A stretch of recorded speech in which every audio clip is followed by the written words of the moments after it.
시청자 여러분 안녕하십니까. 12월 13일 JTBC 아침엔을 시작합니다. 먼저 오늘 아침 주요 뉴스입니다. 12.3 내란 사태로 체포된 경찰 수뇌부들의 구속 여부가 이르면 오늘 결정됩니다. 전방위 압수수색을 진행한 경찰은 김용현 전 국방부 장관의 보안 전화도 확보한 상태입니다. 12.3 내란 사태 이후에도 윤석열 대통령이 국방부 장관을 다시 지명하는 등 대통령 권한을 행사하려 한 점이 드러났습니다. 군 통수권을 행사하려는 시도에 야권도 한동훈 국민의힘 대표도 부적절하다는 입장을 밝혔습니다. 국민의힘은 윤 대통령의 제명과 출당을 논의하고 있습니다. 어젯밤 늦게까지 당 윤리위원회가 열렸는데 징계는 신중하게 고려해야 한다는 입장이 맞서면서 결론을 내리지 못했습니다. 트럼프 미국 대통령 당선인이 시사주간지 타임이 선정한 올해의 인물로 꼽혔습니다. 이걸 축하하며 뉴욕 증권거래소에 개장을 알리는 종을 울렸습니다. 12.3 내란 수사가 전방위로 확대되고 있습니다. 개엄 당일 국회에 경찰을 배치했던 경찰 최고 수뇌부 2명의 구속 여부가 오늘 결정됩니다. 군 보안 전화와 CCTV 등 내란 당시 결정적 상황을 파악할 수 있는 증거물도 확보됐습니다. 이지혜 기자입니다. 조지호 경찰청장과 김봉식 서울경찰청장에 대한 구속전 피의자 신문이 오늘 오후 3시 서울중앙지법에서 열립니다. 12.3 내란 사태 당일 국회에 경찰을 배치해 의원들의 출입을 통제하도록 지시한 혐의입니다. 영장에는 내란 중요 임무 종사자로 적시됐습니다. 경찰 특별수사단은 조 청장의 국회 진술과는 달리 계엄 선포 전 윤 대통령을 직접 만나 지시사항을 전달받은 것으로 파악하고 있습니다. 청장님, 예. 대통령 계엄 비상계엄을 언제 알았나요, 처음에? 언론 통해서 알았습니다. 전방위 압수수색도 진행 중입니다. 경찰청 특별수사단은 어제 오후 국방부와 육군수도방위사령부 내 B1 벙커를 압수수색했습니다. 수사단은 김용현 전 국방부 장관이 사용한 보안폰과 계엄사령부 상황실이었던 합동참모본부 지하 지휘통제실 CCTV도 확보한 것으로 알려졌습니다. 함께 확보한 서버와 CCTV 분석을 통해 계엄 선포 당시의 동선 등 구체적인 상황 파악이 가능할 전망입니다. 계엄 발령 때 윤 대통령은 이곳에서 김용현 전 장관 등과 회의를 한 바 있습니다. 또 여인형 국군 방첩사령관이 B1 벙커에 국회의원 구금 공간을 마련하라고 명령했던 만큼 공간적 의미도 큽니다. 검찰 역시 어제 여 사령관을 재차 소환해 이 부분과 함께 방첩사 요원이 선관위에 투입되는 과정에 지시했는지 등을 조사하고 조만간 구속영장 청구 여부를 결정할 방침입니다. 김용현 전 장관의 신병 확보에 성공한 데 이어 검경 모두 내란 사태 정점인 윤 대통령을 향한 수사의 고삐를 바짝 쥐고 있습니다. JTBC 이지혜입니다. 계엄 선포 3시간 전 윤석열 대통령은 삼청동 안가로 경찰청장과 서울청장을 불렀습니다. 조지호 경찰청장은 이때 윤 대통령이 5분 동안 일방적인 지시사항만 쏟아냈다고 주장한 걸로 확인됐습니다. 윤 대통령이 아무 말을 할 기회조차 주지 않았던 겁니다. 박준우 기자입니다. 윤석열 대통령이 조지호 경찰청장과 김봉식 서울청장을 삼청동 안가로 불러 5분 동안 일방적인 지시를 쏟아냈다는 주장이 나왔습니다. 윤 대통령은 경찰청장과 서울청장이 아무 말을 할 틈도 주지 않았다고 했습니다. 지시를 받고 안가를 나온 두 사람은 황당해하며 이게 훈련이냐 실제냐, 우리 갖고 시험한 거냐란 대화를 나눈 것으로 파악됩니다. 계엄이 국무회의를 통과할 수 없다고 여긴 조 청장은 공관으로 향했고 김 청장은 혹시 몰라 다시 서울청 집무실로 복귀했습니다. 조 청장은 아내에게 대통령이 이상하다, 말도 안 되는 생각을 하고 있다고 불만을 토로했다고 주장했습니다. 조 청장은 잠시 집에서 휴식을 취하다 마약 관련 회의 참석차 경찰청으로 향했다고 했습니다. 하지만 얼마 뒤 설마는 현실이 됐습니다. 비상계엄이 선포되자 계엄사는 정치활동을 금지하는 포고령을 내렸습니다. 조 청장 측은 윤 대통령이 포고령 이후로 연거푸 6차례에 걸쳐 전화를 걸어와 체포하란 지시를 반복했다고 했습니다. 이때부터 조 청장은 국회의원도 통제하라고 명령을 바꿨습니다. 조 청장은 경찰 조사에서 체포는 말이 안 되는 짓이라고 생각해 묵살하고 밑에 전달하지 않았다고 진술한 것으로 알려졌습니다. 조 청장 측은 국회에선 사실대로 말했다간 대통령에게 타격이 너무 커서 있는 그대로 말하기 어려웠다고도 했습니다. 하지만 경찰 조사에서는 역사의 판단을 받기 위해 모두 사실대로 얘기했고 지금은 마음이 편하다고 전했습니다. JTBC 박준호입니다. 그런데 윤 대통령은 12.3 내란 사태 이후로도 대통령의 권한을 계속 행사하고 있습니다. 김용현 전 국방부 장관의 후임자를 다시 찾는 걸로 확인이 됐는데 군 장성 출신인 국민의힘 한기호 의원이 거론됩니다. 윤 대통령의 군 통수권 행사 시도에 야권은 물론 한동훈 국민의힘 대표도 대단히 부적절하다는 뜻을 밝혔습니다. 이재승 기자입니다. 지난 7일 대통령에 대한 탄핵안 표결을 앞두고 윤석열 대통령이 대국민 담화를 발표합니다. 국민 여러분, 저의 임기를 포함하여 앞으로의 전국 안정 방안은 우리 당에 일임하겠습니다. 대통령의 권한을 사실상 여당인 국민의힘에 맡긴다고 밝힌 겁니다. 그러나 이 말은 지켜지지 않았습니다. 윤 대통령은 지난 5일 김용현 국방부 장관의 사의를 수용하고 신임 장관 후보자로 최병혁 주 사우디아라비아 대사를 지명했습니다. 이후 최 지명자가 후보직을 고사했고 윤 대통령은 후임자를 다시 물색 중인 것으로 확인됐습니다. 후임 장관 후보로는 삼성 장군 출신의 국민의힘 한기호 의원이 거론됩니다. 윤 대통령이 차기 국방부 장관 후보를 다시 지명하려 한다는 소식에 한동훈 국민의힘 대표는 대단히 부적절하다는 입장을 주변에 밝혔습니다. 한 대표는 윤 대통령은 군을 동원해 불법 계엄을 한 혐의로 수사를 받고 있지 않느냐며 지금 시점에 군 통수권을 행사하는 것은 매우 부적절하다고 말한 것으로 전해집니다. 윤 대통령은 지난 8일 이상민 전 행정안전부 장관의 사의도 수용했습니다. 또 어제 하야를 거부한 대국민 담화를 마친 뒤에는 이번 주 국무회의에서 의결된 안건 42건을 모두 제거한 바 있습니다. JTBC 이재승입니다. 윤 대통령의 제명과 출당을 놓고도 국민의힘 내 갈등이 고조되고 있습니다. 어젯밤 늦게까지 윤리위원회가 열렸지만 어떤 결론도 내리지 못했는데요. 징계를 해야 한다는 입장과 신중해야 한다는 입장이 맞서고 있습니다. 조민준 기자입니다.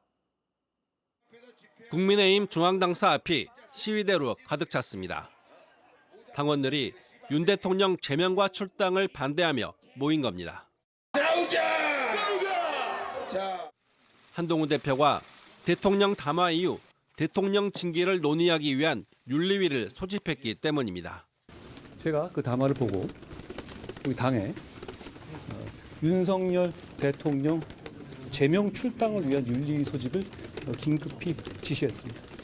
대통령직을 수행할 수 없습니다. 그 점이 더욱더 명확해졌다고 생각합니다.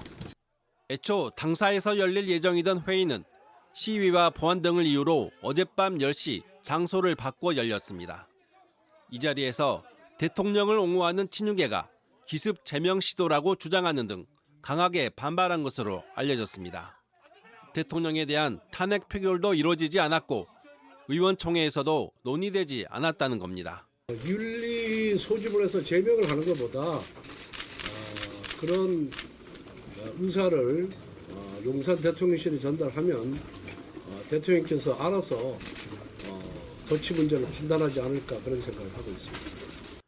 윤 대통령도 최근 당 중진들과 만난 자리에서 탈당 의사가 없다고 밝힌 것으로 전해졌습니다.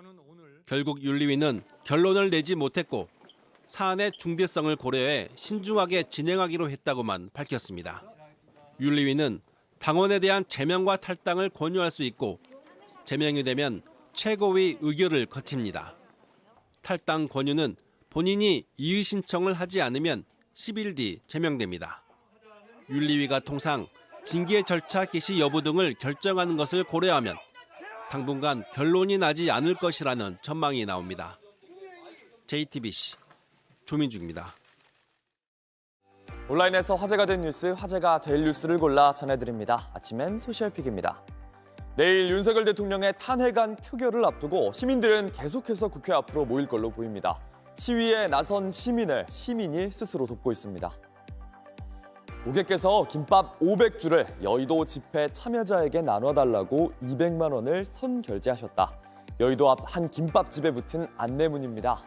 국회 주변 카페에도 집회 참가자들이 무료로 이용하도록 시민들이 금액을 미리 결제한 곳이 많습니다. 네, 지난주 이제 집회를 이제 하는 걸 아시고 프랑스에서 이제 교민께서 이제 1000잔을 음료를 좀 후원을 해주고 싶으시다고. 어디서 마실 수 있는지, 음료가 아직 남아있는지, 또 영업시간은 언제인지 표시해준 사이트도 생겼습니다. 수많은 사람이 몰릴 때 가장 불편할 수 있는 곳, 화장실의 위치를 알려주는 사이트도 있습니다. 국회 주변 어느 곳에 화장실이 있는지 알려주고 이용자가 직접 공유할 수도 있습니다. 누리꾼들은 시위 갈 때 참고하자, 보내준 마음들을 헛되지 않게 받을 수 있었다, 이런 의견을 나눴습니다.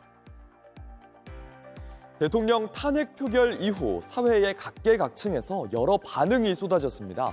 영화 소방관에도 후폭풍이 불었습니다. 곽경택 감독이 연출한 영화 소방관은 계엄령이 해제된 날에 개봉했습니다. 지금까지 누적 관객 100만 명을 넘겼는데 곽 감독의 친동생 곽규택 국민의힘 의원이 탄핵 표결에 불참한 뒤 영화를 불매하자는 주장이 나왔습니다. 그러자 곽 감독은 어제 입장을 냈습니다. 가족 중에 막내인 곽규택 국민의힘 의원이 탄핵에 불참해 영화까지 비난의 대상으로 생각하는 분들이 있다면서 투표조차 참여하지 않았던 국회의원들에게 크게 실망하고 분노한 건 마찬가지라고 했습니다. 반드시 탄핵하는 것이 마땅하다면서 우리가 하고 싶은 얘기를 영화로 마음대로 표현하는 세상이 되길 바란다고 했습니다. 한 개그맨이 보낸 문자도 도마 위에 올랐습니다. 국회 본회의장에 있던 정동만 의원의 핸드폰에 형님 힘내세요, 늘 응원합니다, 이런 문자 화면이 잡혔는데요. 이날 정 의원은 내란 특검법에 반대표를 던졌습니다. 김남국 전 더불어민주당 의원은 21세기에 이완용을 응원하는 거나 다름없다며 사회적 윤리를 완전히 무시한 행동이라고 강하게 비난했습니다. 미국 뉴저지주에서 정체를 알 수 없는 무인기 떼가 등장해 주민들의 불안이 커지고 있습니다. 현재 시각 9일 한 X 이용자가 뉴저지주에서 올린 영상입니다. 무슨 크리스마스처럼 뒷마당이 밝아졌다면서 이게 다 뭔지 모르겠다고 썼습니다. 또 다른 이용자가 올린 영상에서도 비슷한 무인기가 하늘에 떠다닙니다. 가디언에 따르면 지역 주민들은 11월 중순부터 3,000건이 넘는 목격 사례를 FBI에 제보했습니다. 한 공화당 의원은 이란에서 발사하는 거라고 주장했는데요. There is not any truth to that. There is no Iranian ship off the coast of the United States, and there's no so-called mothership launching drones towards the United States. 그런데 미군이 띄운 것도 아니라는데 여전히 누가 무슨 목적으로 저지른 일인지 알 수 없다는 게 문제입니다. 백악관 측은 국가안보나 공공안전에 위험이 되진 않는다면서 드론 관리 체계를 확대하는 법안을 통과시켜줄 걸 국회에 요청했습니다.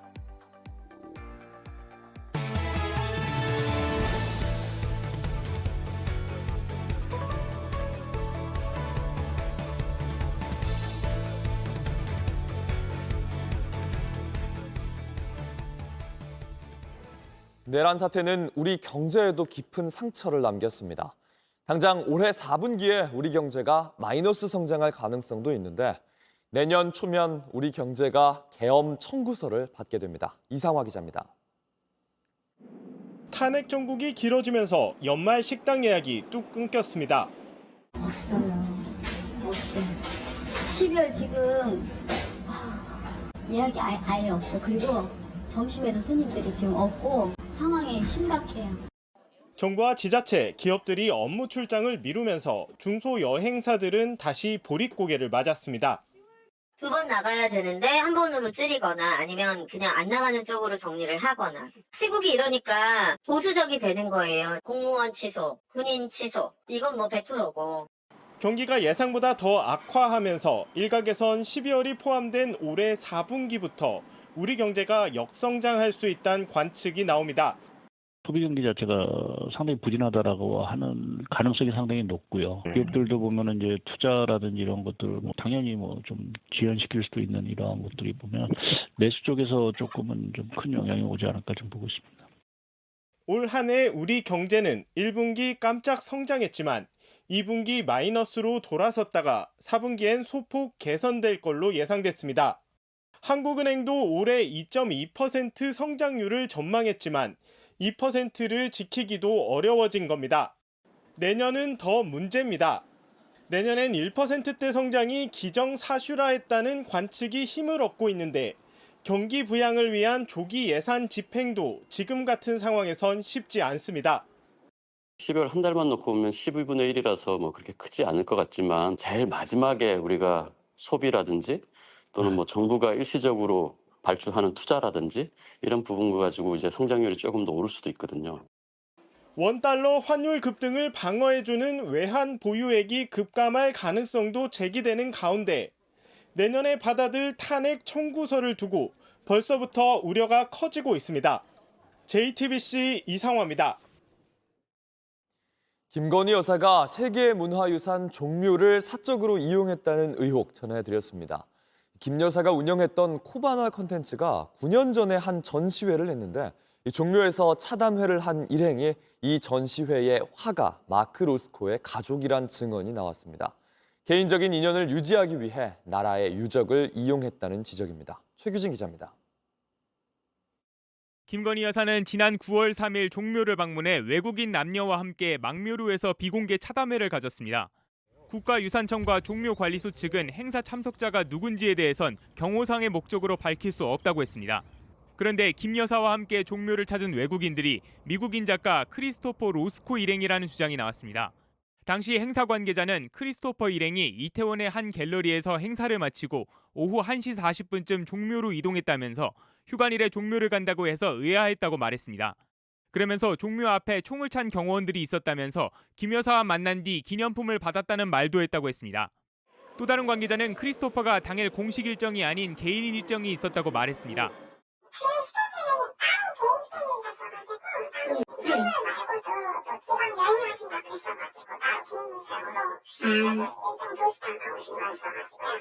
크리스토퍼 로스코는 러시아 출신의 미국 추상주의 화가 마크 로스코의 아들입니다. 지난 2015년 김 여사가 운영하는 코바나 컨텐츠 주관으로 마크 로스코의 국내 전시회를 열기도 했습니다. 앞서 김 여사가 사적 이용한 게 아니냐는 지적에 대해 국가유산청 국능유적본부 측은 국가 행사를 판단해 예외적으로 이용 허가를 한 것이라고 설명해왔습니다. 이렇게 예외 규정이라는 게 있어요. 국가 원수들이 하는 행사 이런 부분에 대해서는 그냥 다 이렇게 장소를 갖다가 이렇게 여러 가지 뭐 허가를 다 이렇게 해주는. 대통령실은 크리스토퍼의 방문 사실과 김 여사의 종묘를 이용한 목적과 근거를 묻는 JTBC 질의에 답하지 않았습니다. JTBC 최규진입니다. 트럼프 미국 대통령 당선인이 뉴욕 증권거래소의 개장을 알리는 종을 울렸습니다. 시사주간지 타임에 올해의 인물로 뽑힌 걸 기념한 자리였습니다.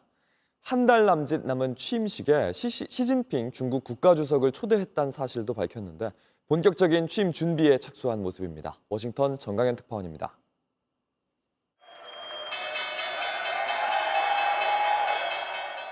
트럼프 당선인이 뉴욕 증권거래소의 개장을 알리는 종을 울리기 시작합니다. 미국 시사주간지 타임에 올해의 인물로 선정된 걸 기념하는 자리입니다. 지난 2016년 첫 대통령 당선 이후 두 번째 선정입니다. I have to say, Time Magazine getting this honor for the second time. I think I like it better this time, actually.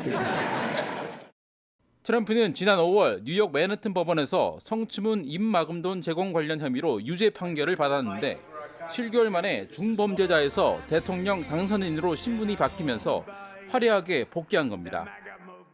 President Trump, this year, Times editors recognized you again as the 2024 Person of the Year for remaking American politics and in doing so, reordering the world as we know it. 트럼프는 이 자리에서 한 달 남짓 남은 취임식에 시진핑 중국 국가주석을 초청했다는 보도를 사실상 확인했습니다. I was even thinking about inviting certain people to the inauguration, and some people said, "Wow, that's a little risky, isn't it?" And I said, "Maybe it is. We'll see. We'll see what happens." 트럼프 측은 적국이나 경쟁국과 열린 대화를 시작하는 사례라고 의미를 설명했지만 시 주석 측이 초대에 응했는지는 즉답을 피했습니다. 트럼프는 타임과의 인터뷰에선 우크라이나 전쟁에 북한이 개입해 좀 복잡해졌지만 자신은 김정은과 잘 지낸다며 전쟁 해결 의지를 나타내기도 했습니다. 또 지난 2021년 1월 6일 의회 폭동 가담자들을 대거 사면하겠다고도 밝혔습니다. 워싱턴에서 JTBC 정강현입니다. 미국 주요 대학들이 겨울방학을 앞둔 외국인 유학생들에게 내년 1월 20일 전에 미국에 들어오라고 권고했습니다. 1월 20일 트럼프 취임식 전입니다. 트럼프 일기 때 시행된 입국 금지령이 부활할 수도 있다는 우려 때문입니다. 로스앤젤레스 홍지은 특파원입니다. 미국 대학가에 트럼프 경보가 내려졌습니다. 현지 시간 11일 하버드대 국제처 웹사이트에는 마틴 루터킹 기념일에 앞서서 시간을 확보하라는 글이 올라왔습니다. LA에 있는 서던 캘리포니아대도 유학생들에게 봄학기가 시작되기 전인 내년 1월 13일까지는 미국에 들어오라고 권고했습니다. 모두 내년 1월 20일로 예정된 트럼프 취임 날을 피하라는 겁니다. A lot of students started panicking about this as they said that if we have our documents we should be fine. But there's still no clarity because we don't know if the rule's going to be passed for certain. 트럼프 일기 때처럼 일부 국가를 대상으로 미국 입국 금지령이 내려질 게 우려되기 때문입니다. 7년 전 트럼프는 취임하자마자 무슬림이 다수인 7개 나라를 상대로 미국 입국 제한 정책을 내놨고 학생 수천 명이 미국에 돌아오지 못했습니다. 이번 대선 과정에서도 재집권 시 이 정책을 다시 적용하겠다고 공언해왔습니다. And we will seal our border and bring back the travel ban. Remember the famous travel ban? We didn't take people from certain areas of the world because I didn't want to have people ripping down and burning our shopping centers and killing people. 일각에서는 새 입국 금지령에 중국과 인도가 들어갈 가능성이 있다는 분석도 나옵니다. 트럼프 행정부가 더 강력한 반이민 정책을 예고한 가운데 겨울방학을 앞둔 미국 대학가에는 긴장감이 돌고 있습니다. 로스앤젤레스에서 JTBC 홍지은입니다. 날씨입니다. 오늘은 중부지방과 호남, 제주도를 중심으로 비나 눈이 오겠습니다. 예상되는 비의 양은 5mm 안팎으로 많진 않겠지만 날이 추워지면서 비가 눈으로 바뀌는 곳도 있겠습니다. 낮 최고 기온은 서울이 4도, 대전 5도, 광주 7도 등으로 어제보다 2도에서 3도 낮겠습니다.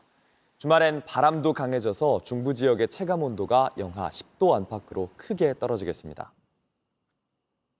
JTBC 아침 N을 마칩니다. 다음 주도 7시 반에 아침을 열겠습니다. 시청해주셔서 감사합니다.